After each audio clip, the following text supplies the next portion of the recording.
Hey everybody, Nick Espinoza, your chief security fanatic here, and today we have to talk about artificial intelligence once again because AI is starting to harm the younger generations. I think this is important. This is coming from Sean Knight of TechSpot, who wrote an article kind of on a tangent on this, and this is really what got me prompted to think about this. And so here's what's going on, because the next interaction that you have at your local fast food drive-thru might actually be with an artificial intelligence chatbot instead of a human order taker, and you might not even know it. Now, this is essentially what we are going with this, and we will talk about the societal harm of this, but essentially, here's what's going on.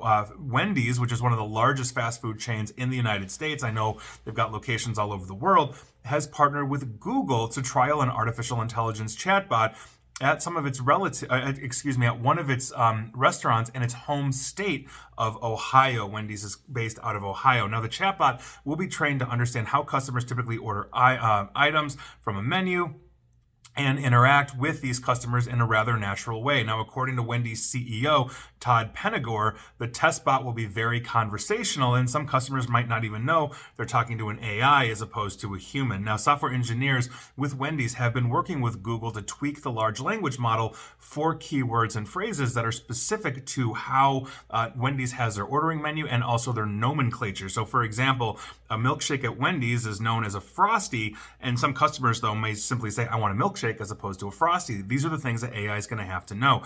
Other Wendy's slang includes the Biggie Bag, which I didn't even know existed until now. I don't hit Wendy's quite a bit, but that also has to be integrated in the vocabulary. Now, on top of this, the chatbot also has to deal with other variables, essentially that happen in a drive-through lane. So you've got people talking in the background in a car as somebody's trying to order. Maybe somebody's playing music too loud in their vehicle. You know, maybe their car has basically got a loud exhaust or no mufflers or anything like that, in which case, you know, you've got exhaust tones or idle tones that the AI has to interpret and then exclude as somebody's trying to talk, to the AI. And on top of this, people are indecisive. You know, how many times have you gone, into a drive-thru and said, yeah, I'd like a cheeseburger. And then you're like, no, wait, no, never mind. I don't want the cheeseburger. I want a chicken sandwich, or, I want large fries. You know what? No, I'm on a diet. I want small fries, and so it has to understand that people are going to change their minds and remove the cheeseburger and add the chicken sandwich, or, whatever it is.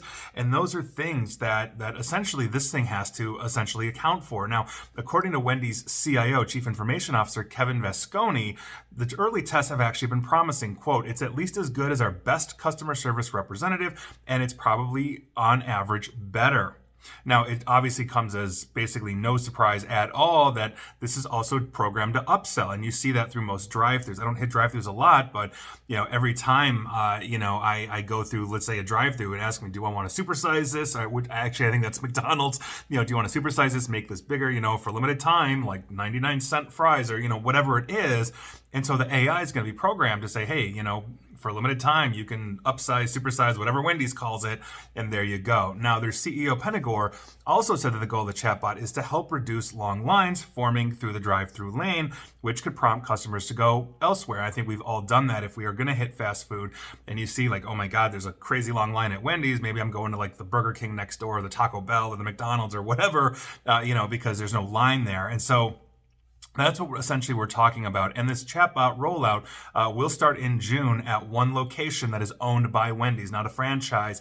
And so they're going to pilot this. They're going to see what it does. Now, I know there was one in the Chicagoland area for McDonald's, I want to say a year or two ago, that was actually doing this as well. McDonald's based out of the Chicagoland area, where they were piloting an artificial intelligence. And so this is on its way. And I think there's two sides to this coin. The first side is the corporate side. From a standpoint of cost and savings and profitability, this is fantastic for them. They can pay for an AI chatbot as it becomes more standard. It will become less expensive, but now you don't have to pay somebody to sit there on an 8-hour shift that needs breaks, whether it's bathroom or lunch break or whatever it is. The AI just works 24 hours a day nonstop, and it's a fixed cost in a way that an employee simply would not be. But what we are missing here through this entire thing is a huge problem, and that is on the worker side. And what I'm talking about is the experience that basically our younger generations are going to need as they enter the workforce. A lot of these basic menial jobs that, Wendy's and McDonald's supply help to train the future generations. And there have been a lot of people that have worked, at McDonald's, have gone on to be CEOs and all this kind of stuff. But you start to learn how to interact with others. If you don't know how to deal with customers, if you don't know how to deal with anger, if you don't know how to deal with, stoners at 2 a.m. that need drunk food, this is really good experience.